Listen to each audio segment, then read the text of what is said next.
right. All right, we're going to start with the Anahulu Poepoe. And we talked last time that the Anahulu is in reference to the period of Umi, yeah, 10 days, or 10 nights, I like to say, since we're talking about the Mahina. And then the word and the Inoa, the name Poepoe, is in reference to how the moon is now round. Yeah, you don't have any of kind of the angular shapes now.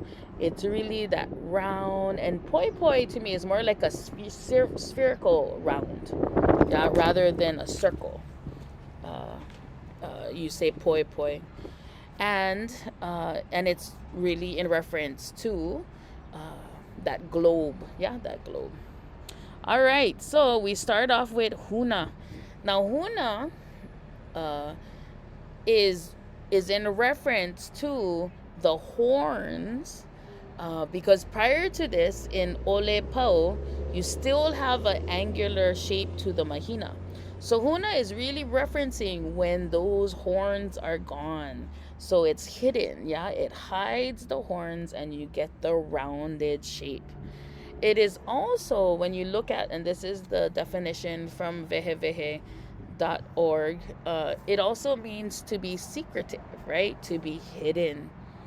And one of, uh, it was really fascinating because I was just talking to a woman who was born on the night of Huna, and I didn't know what to tell her except the hidden horns thing, definition.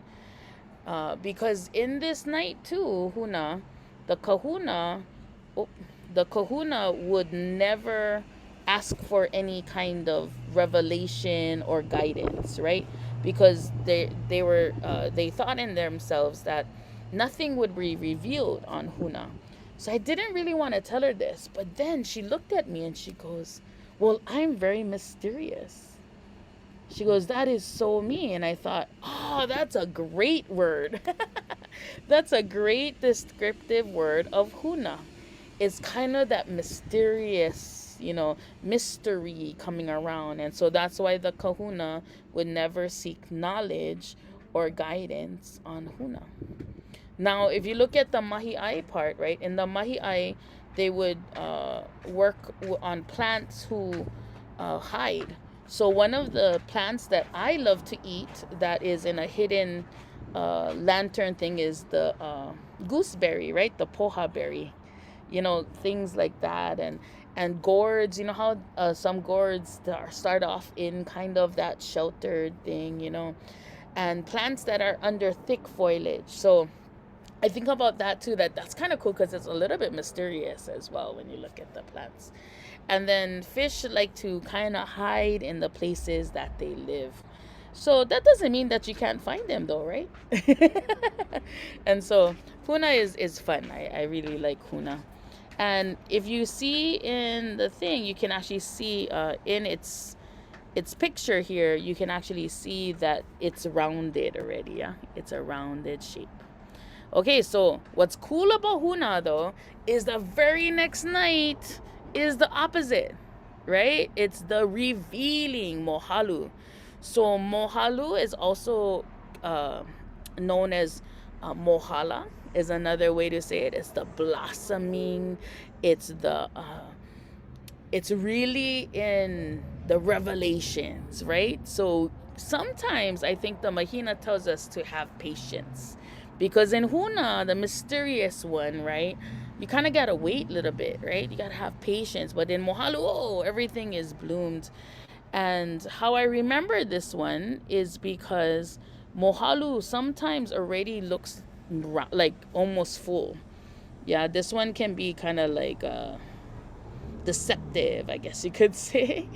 But it says that you would plant flowers because it was believed that flowers would be round and perfect like the moon. And one of the flowers I think about is the night blooming cereus. Yeah, that if you have night blooming cereus, that the night blooming cereus will open up really big on the Mohalu moon. So if you have that one growing, you should take note of it on the Mohalu moon.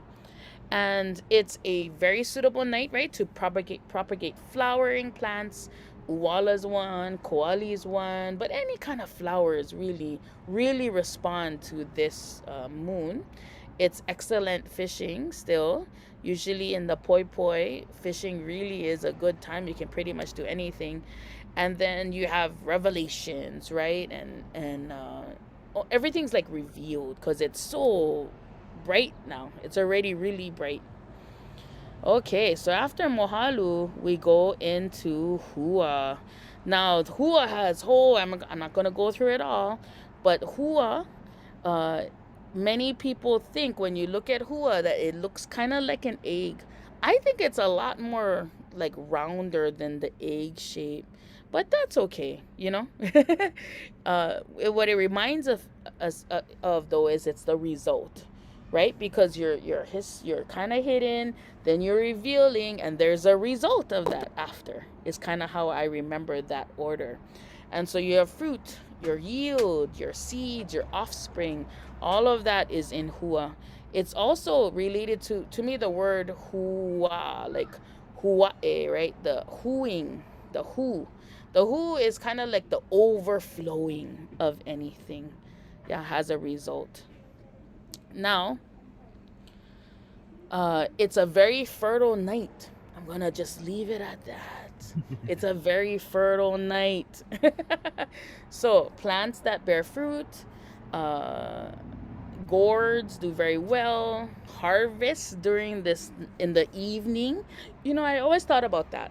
That harvesting during the poi poi moons is probably a good thing because when it's cooler, one, if you harvest things in the evening, even your harvested things will be better because it's not like hot, you know, and all that. So, you know, harvest. Have fun doing the harvesting, you know. And manifestations, right? Things can really manifest in this Hua night. All right, then we're gonna start the full moons, right? So we have the 4 full moons according to our kupuna and akua. So I will never forget watching kekuhi in a class, kekuhi kanahele in a class, and say ho'a ikekua. Yeah, ho'a means to in like light, right? To light a fire, ho'a, right? So I was like, oh, ho'a kekua, right? So you're gonna light your kua, your backbone, and that makes sense because anything that ignites your backbone is also meaning that your ancestors are also right there. And that is really how I see Akua. That it's a full moon according to us. People look at it, they think it's a full moon.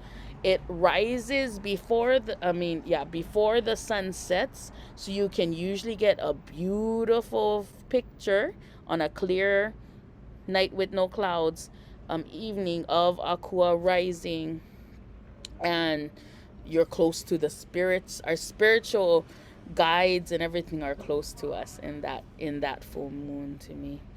And it really ignites us, ignites us into the full moon time. So this is cool. The mahi ai. There is a certain type of mahi ai or farming technique called ke'ehua. And it's a planting method that is really good for places that are more dry.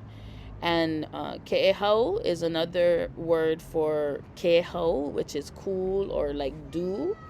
And you do the planting after sunset into the late evening so that you make the most of moisture in the air and dew on the ground, which makes so much sense, right? Excellent fishing and a full moon. Oh, I really love Akua. And then Hoku, right? Hoku is in the definition off of vehevehe.org. It's considered the night of the full moon. And when this moon sets before daylight, it's called Hoku Palemo. Because one of the things about Hoku is Hoku nights usually, or most times you can tell it's a Hoku when Hoku sets, I mean, sorry, when the sun sets, Hoku is rising. So it's usually around the same time, and it's really that balance between night and day, right? And what it does is allows for no darkness. Yeah, no darkness. So that's a big one to me for Hoku. And so Hoku Palamo, if it sets before, if it sorry, when the moon sets in the morning, right? It's Hoku before daylight. It's Hoku Palemo. The Hoku slips away. When it sets after daylight, it's called Hoku Ili, the grounded Hoku. So there's different names, and there's a few more that I've heard people talk about that we can talk about maybe another time. But it's a very productive night, yeah, to do the nighttime planting, like the ke'ehu, right? The one that we talked about. But this one is, there's these, and some people think, it's like, did they really do that? But I do know people who have done this, right?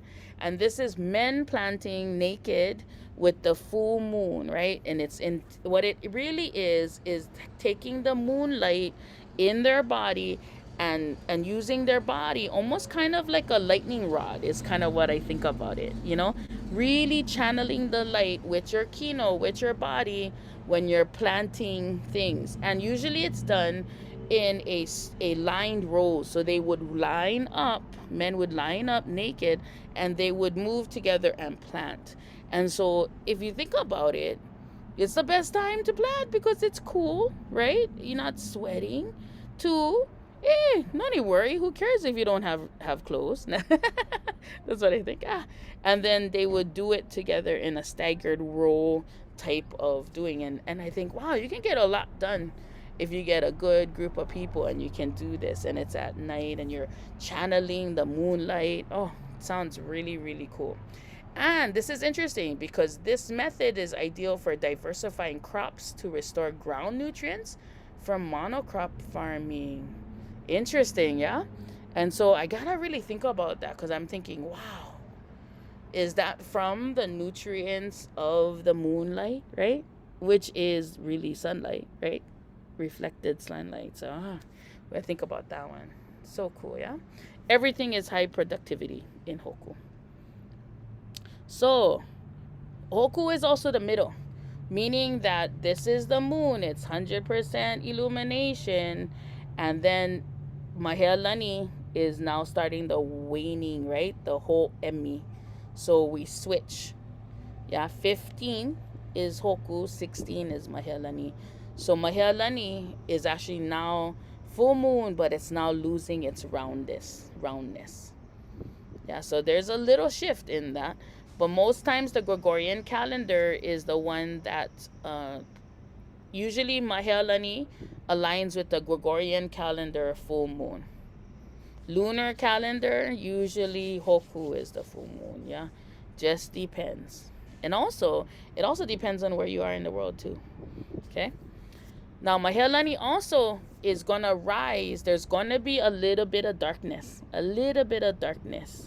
when the sun sets, because Mahealani usually rises between 7 and 8:30 at night. And then when it's rising, it's usually bigger on the horizon. And it usually has a different color. I like to call it an a'ahu. It likes to have an a'ahu or an ahu'ula, yeah, of a different color because it wants to stand out from Hoku. That's what I always think in my head. It wants to set itself, different. So this one again, right? It's really planting, if you're mahia, if you're gonna plant, it's really, really good to plant in the evening. And I don't know if you guys have ever tried to go outside and do some yard work or gardening with the full moon. You can see everything. They're really, you really don't need a flashlight. It's just amazing. And then plants like Mai'a and Ipu ripen. So plants will ripen with this moon as well. And yeah, Mahealani. All right, Kulu. So Kulu usually, although if you guys, Anyway, we I am recording this video in the month of April. And we just went through the Poepoe Mahina, and Kulu did not look like what normally I see Kulu, meaning that it looked like still a full moon. But usually, when you see Kulu rise, you can see already the drop. Yeah, the you can see that it's not a full moon. Uh, and in the time period that we have had Kamahina project, Kulu has been a very difficult moon for many people. And partly we think because of the shift in from waxing, right, growing, to now we're really shifting into the decreasing, right, the whole Emmy part of the Mahina. Now, Kulu is also the only night that Hale builders, or the only time, yeah, night and day time, that Hale builders do not build Hale, because it means to drop, yeah, or yeah, it means to drop. And so never build structures that you want to stand, because it will fall. And I'm going to tell you guys an interesting story. It just happened because Kulu for us was just the other day. And I teach. And I had fifth graders. And we malama this kind of intricate, older lauhala trees. But they're so intertwined because people weren't taking care of it for a little bit. So me and the fifth graders have been pulling out, we've been, clearing it, and we opened it up. So now the tree can breathe and everything. But it has become one of the most funnest things for the fifth graders to do, is to climb in this tree and malama this tree. Well, I didn't follow my normal uh, framework of working with the students, because normally when I get them, we talk about what is the moon phase, we talk about what it means, and then we talk together about what we're doing today with the Aina. Well, I didn't do that because I only had a limited time with them, and we had to go practice for this and la la la. Well, my first group came, and I have 3 classes. My first group came, and students started to fall out of the tree, and I wasn't correlating it with the Mahina. They weren't getting hurt or anything, but they just kept falling out, which was so unusual. So unusual. Didn't think anything of it. Go to my second class, right? We switch out, go to my second class. The fifth graders, one of the boys literally fell into the tree because it was like it's so like like almost like hihia, yeah. And there was this perfect place where he fell into the tree on the other side of the fence. And everybody was like, okay, fell in the tree. In the tree. So he wasn't hurt, but he didn't know how to get out of the tree. But he figured it out, right? I was like, calm down. Just you can get through it. You're just getting through the roots. So he was able to get through the roots, but now he's on the other side of the fence. And so I said, you know what's great? You just keep going. You just got to go along, because there's all this brush, yeah, all this other stuff. And the gate is right there to come back in. And luckily, I had a maintenance woman who was with me at that exact moment. And so she went with her cart, got him, and brought him back to us. So mahalo, he did not get hurt. But then it hit me that it was Kulu. So when, luckily, my next class, we actually had all 3 classes together because we were practicing for something. And I told them I got to tell them a story. And all of them went, oh, Kumu Kulu. Like, and I said, yeah. And so it was such a cool thing, right? How you really can. You got to listen to the Mahina. It was so cool. It was a really cool one. All right. So we are now in the Lao. So after Kulu, what's really cool about Mahina, is now La'au moons. You have the three, La'au Kukahi, La'au Kulua, La'au Po. And so the La'au moons are in reference to trees, plants, wood, timber. They actually say if you plant things on this one, they're the like don't do vines because it'll get woody. Yeah, because it's really in reference to La'o, which is the word that means tree, plant, wood, timber, forest, stick, pole, rod. So it's actually gonna be like stiff and hard, like a tree. Yeah, but it also means medicine, and it's a good time, right, to collect medicinal plants, right? So trees that bear fruit in bunches, such as maya, will yield a plentiful harvest. That's the one. Vine plants, you really try not to plant any vines because they may get dry and woody. And it's a great time to gather medicinal plants. The interesting thing about this one is I believe La'o is we gotta make sure we self-care. Yeah, that our medicinal plants. One of the most beautiful things I was shared with me by a kupuna La'o Lapa'o. She has passed on already, but she said that, you know, if you're not feeling good, or maybe even if you're feeling good, but you see this la'au pop up someplace around you, and it keeps looking at you like saying, "Hi, I'm here. I'm here." That means that that la'au is either for you or someone that is close to you around you, or someone that needs it. And so I really love La Almonds because then I'm like really looking around, right, at what plants are popping up. So one of the things too, right, is that if you're not really paying attention, because the full moons, right, it's like, oh, so much energy.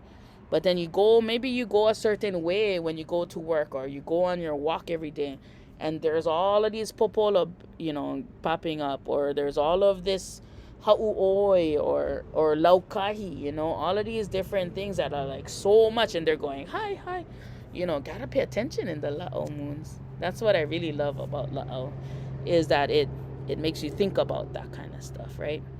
So there's not much distinction between la'au kukahi, la'au kulua, la'au pau.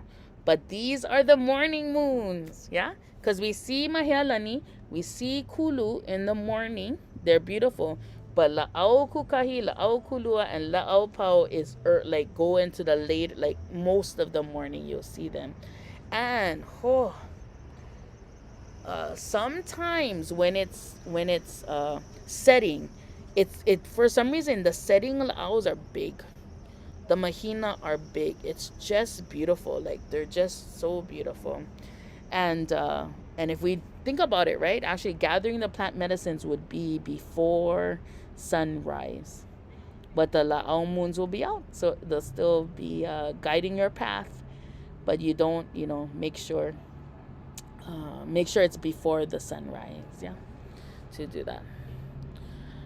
All right, so health related, that's what I love about our mahina cycle, is that mahina tells us specific mahina to celebrate or honor certain things that need to happen. That doesn't mean that you cannot do it throughout the mahina cycle, but there are moons in our cycle that make sure you go, okay, make sure you look at it at least one time, right, through the cycle. All right. So, La'aupao. So, La'aupao, you can already see, yeah, it's getting to the half moon, right? Because the half moons, the Oles is in the next. It's in the next Anahulu. All right. Okay. So, I want to say mahalo. That was Anahulu Poepoe, and mahalo.